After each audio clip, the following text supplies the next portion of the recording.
Good morning students. स्वागत है आप सबका। मैं हूं सूर्य प्रकाश शर्मा और अब तक आप ये समझ ही गए होंगे कि मैं आपको पॉलिटिकल साइंस पढ़ाया करता हूं। और आजकल हम पढ़ रहे हैं व्यवहारवाद। BA part first paper first का के अंतर्गत टॉपिक है हमारा व्यवहारवाद। और पिछले लेक्चर में हमने व्यवहारवाद क्या है इसको समझा था। आज जो हमारा का टॉपिक है वो होगा व्यवहारवाद की सीमाएं और आलोचनाएं। ये सब हम पढ़ चुके हैं। जब आप लोग इन मेरे पढ़ाने के बाद जब आप इसे पढ़ें तो मैं आप दो काम कर सकते हैं। आप या तो इससे नोट्स ले सकते हैं या यूट्यूब से स्क्रीनशॉट ले सकते हैं आप, और उसके आधार पे अपने नोट्स बना सकते हैं। तो आज हम शुरू करेंगे व्यवहारवाद की सीमाएं तथा आलोचनाएं। सीमाओं का मतलब कि व्यवहारवाद क्या नहीं कर सकता, और आलोचना का मतलब उसकी कमियां क्या है। तो देखिए, व्यवहारवाद की अगर सीमाओं की बात करें हम, या अलग अलग लेखकों के विचारों की बात करते हैं पहले हम, उसके बाद फिर हम बात करेंगे निष्कर्ष के तौर पर कुछ बिंदु। सबसे पहले आप देख रहे हैं एल्बर्ट सॉमिट और जोसेफ टेरेनहाउस। वो क्या कहते हैं? वो कहते हैं, कुछ उन्होंने आलोचनाएं की हैं। पहली बात तो ये कहा कि राजनीति विज्ञान न तो विज्ञान है और न ही यह भविष्य में कभी विज्ञान बन सकता है। ये उनका कहना है। इसलिए आप व्यवहारवादी जो प्रयास कर रहे थे राजनीति विज्ञान को विज्ञान बनाने की, वास्तविक विज्ञान बनाने की, वो निरर्थक प्रयास था उनका। उनको उसका कोई सफल परिणाम नहीं निकल सकता था। दूसरी बात उन्होंने कही कि मानव के जो बाहरी व्यवहार है जिसको हम देख सकते हैं, उसको समझने के लिए अदृश्य कारकों जो उनके पीछे छुपे होते हैं उनको समझना जरूरी होता है, और व्यवहारवादी तरीकों से उनको नहीं समझा जा सकता। तीसरी बात, व्यवहारवाद हमने देखा था मापन पर बल देता है। चौथी विशेषता जो डेविड ईस्टर ने बताई थी, तो मानव व्यवहार का मापन नहीं किया जा सकता। जिस तरह से हम तापमान को माप सकते हैं या भार को माप सकते हैं, उस तरह से हम मानव व्यवहार का मापन नहीं कर सकते। चौथी बात, राजनीतिक विषयों के अध्ययन में मूल्यों की उपेक्षा करने पर राजनीति का सारभूत भाग हमारे अध्ययन के क्षेत्र से बाहर हो जाता है। अगर आप मूल्यों को छोड़ देंगे तो फिर राजनीति विज्ञान में अध्ययन करने के लिए बचता बहुत कम है, क्योंकि राजनीति विज्ञान एक समाज विज्ञान है, और समाज विज्ञान में मूल्यों की उपेक्षा संभव नहीं है। अगर करेंगे तो आप सारभूत भाग को अध्ययन के दायरे से बाहर कर देंगे।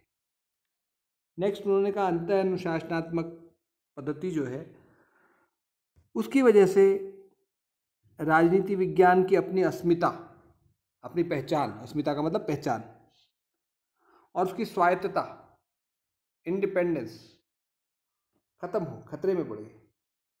अब राजनीति विज्ञान को समझने के लिए आपको समाजशास्त्री भी होना चाहिए, अर्थशास्त्री भी होना चाहिए, मनोविज्ञानी भी होना चाहिए। अरे एक विषय का ज्ञान प्राप्त करना तो मुश्किल होता है जिंदगी में, इतने विषयों का ज्ञान कैसे प्राप्त करेंगे?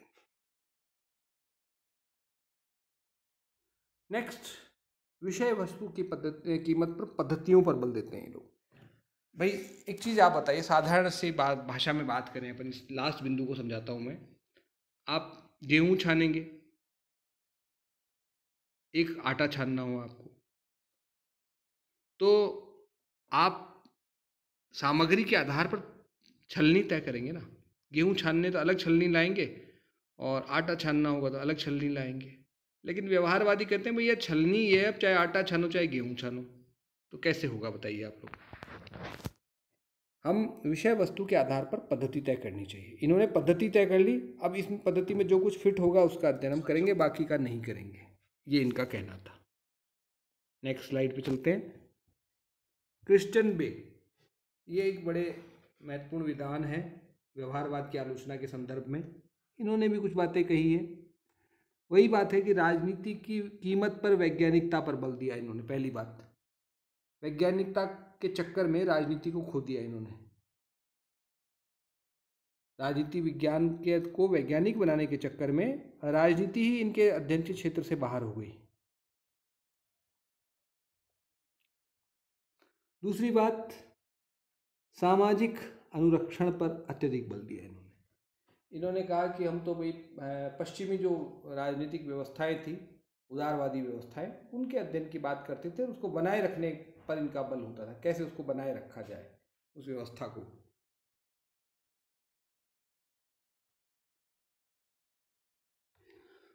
फिर वो कहते हैं कि व्यवहारवादी जो विद्वान हैं वो सारभूत दायित्वों की उपेक्षा करते हैं।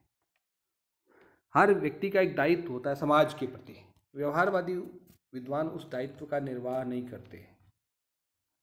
ये कहते हैं भाई हम तो जो हमारी पद्धति में जो फिट होगा उसको पढ़ेंगे, समाज को किस चीज़ की ज़रूरत है इससे हमें मतलब नहीं है। जो हम वैज्ञानिक तरीके से जो काम कर सकते हैं राजनीति विज्ञान में, हम तो वहीं तक अपने आप को सीमित रखेंगे।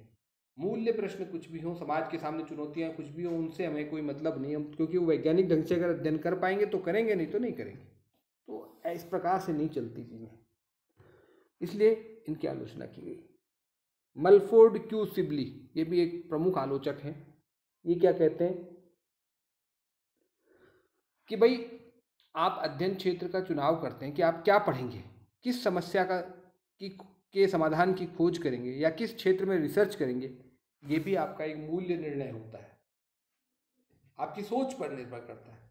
इसका कोई वैज्ञानिक तरीका नहीं है कि किस विषय का अध्ययन करना चाहिए, वैज्ञानिक तरीके से आप नहीं पता लगा सकते। दूसरी बात, व्यवहारवादी अध्ययन से बहुत सीमित अपेक्षाएं रख सकते हैं आप। क्यों? क्योंकि ये बहुत सीमित क्षेत्र का अध्ययन कर सकता है, बहुत बड़ी उपलब्धियां इससे नहीं मिल सकती। इलेक्शन का अध्ययन करके आप क्या बहुत बड़ा निष्कर्ष नहीं निकाल पाएंगे। मतदान व्यवहार, लोग कैसे वोट डालते हैं, इसका अध्ययन करके कोई बहुत राजनीति विज्ञान का बहुत अधिक भला नहीं हो सकता। ठीक है, वो इम्पॉर्टेंट हो सकता है, लेकिन वो सब कुछ नहीं हो सकता।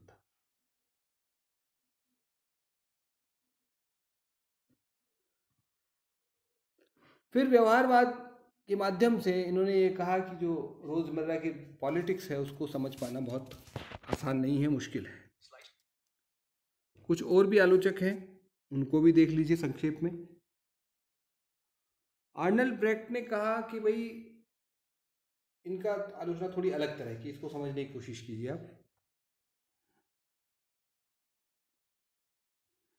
आर्नल्ड ब्रेक्ट कहते हैं कि वैज्ञानिक तरीके से हम मूल्यों का विश्लेषण भी कर सकते हैं कुछ हद तक। अगर अंतिम मूल्यों का निर्णय हो जाए, अंतिम मूल्यों के बारे में तो वैज्ञानिक पद्धति से कुछ नहीं कहा जा सकता, लेकिन द्वितीयक मूल्यों के बारे में वैज्ञानिक तरीके से अध्ययन किया जा सकता है, ये आर्नल्ड ब्रेक्ट का कहना है। तो पूर्ण उपेक्षा करना उचित नहीं है।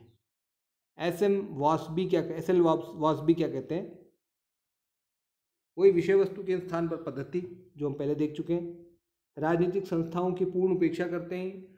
और तीसरी बात इन्होंने कही कि सामाजिक स्थायित्व के अध्ययन के प्रति झुकाव है इनका, परिवर्तन की उपेक्षा करते हैं।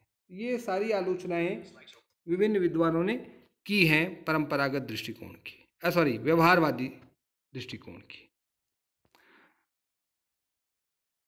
कुल मिलाकर के अगर निष्कर्ष की बात करें तो ये तमाम आलोचनाएं हम निष्कर्ष के रूप में दे सकते हैं। मैंने आपको 4-5 विचारकों के विचार आपके सामने रखे हैं। जरूरी नहीं है आप सबके लिखें, आप 1-2 विचारकों के विचार याद रखिए और परीक्षा में उनको उद्धृत करते हुए फिर ये आप निष्कर्ष के रूप में ये सारी आलोचनाएं दे सकते हैं। आलोचनाएं क्या है? मानव व्यवहार का वैज्ञानिक अध्ययन संभव नहीं है, पहली बात।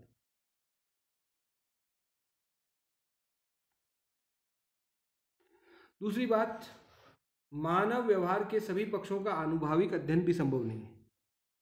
आनुभाविक माने जिसको अनुभव किया जा सके, देखा जा सके।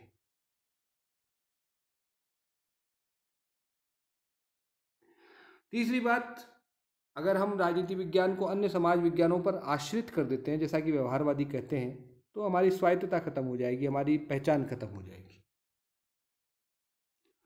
चौथी बात, मूल्यों की उपेक्षा न तो संभव है और न वांछनीय है। वांछनीय मतलब उचित भी नहीं है ऐसा करना, संभव हो जाए तो भी नहीं करनी चाहिए, क्योंकि समाज विज्ञान में मूल्यों के बिना कुछ भी नहीं रह जाता। हमारा काम ही यही कि समाज कैसा होना चाहिए, अच्छा समाज क्या होता है ये पता लगाना ही हमारा काम है। अच्छी राजनीतिक व्यवस्था कौन सी होगी यही पता नहीं लगाएंगे हम तो फिर हमारा काम बेकार है। फिर ये कहा गया कि राजनीति विज्ञान में जो व्यवहारवादी थे उनके अंदर भी मतभेद थे, सब लोग एक मत नहीं थे। कुछ बहुत अति व्यवहारवादी हो गए थे, कुछ मध्यमार्गी थे, कोई एक मत नहीं था उनका। नेक्स्ट, लोकतंत्र, उदार लोकतांत्रिक व्यवस्थाओं के प्रति उनका झुकाव था। नेक्स्ट, वैज्ञानिकता के प्रति लगाव के कारण जटिल एवं निरर्थक शब्दावली का विकास किया इन्होंने, नए नए शब्द गढ़े जो वास्तव में कोई बहुत महत्व के नहीं थे।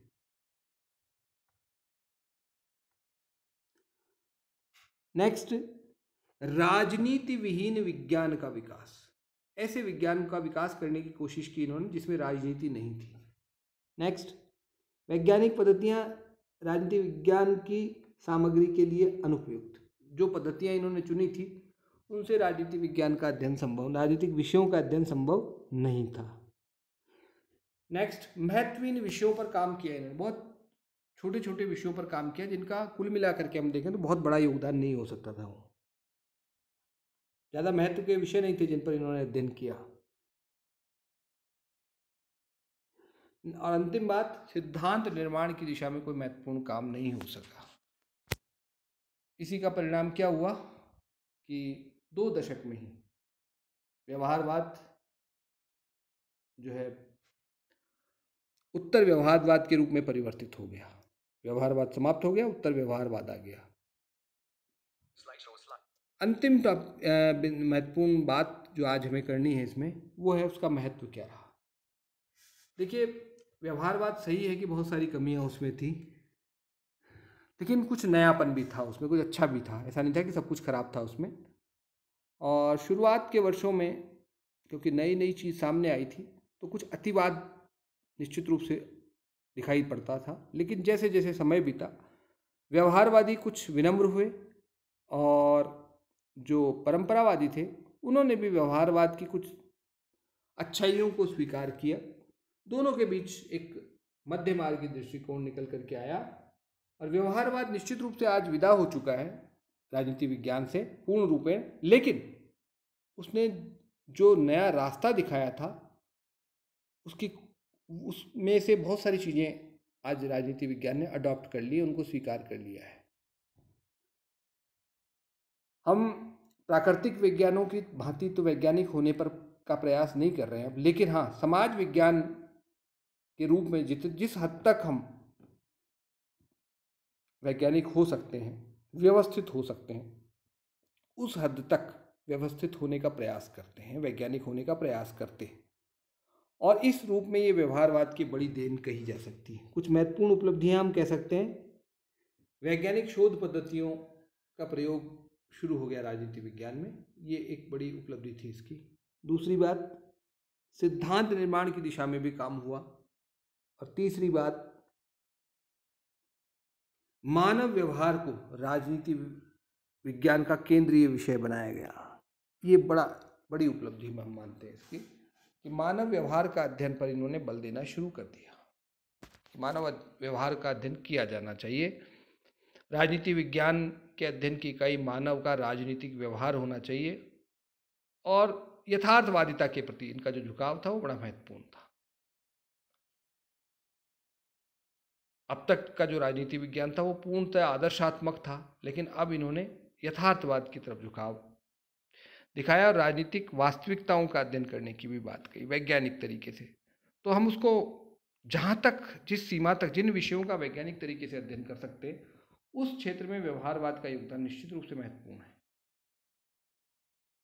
यानी राजनीति विज्ञान ने अब जो है परंपरावाद के महत्व को भी स्वीकार कर रखा है और आधुनिकतावाद को भी, व्यवहारवाद को भी स्वीकार किया है, और दोनों के मिश्रण से जो नई चीज़ हमारे सामने आई है उसे कहते हैं उत्तर व्यवहारवाद, जो कि हमारा नेक्स्ट टॉपिक होगा।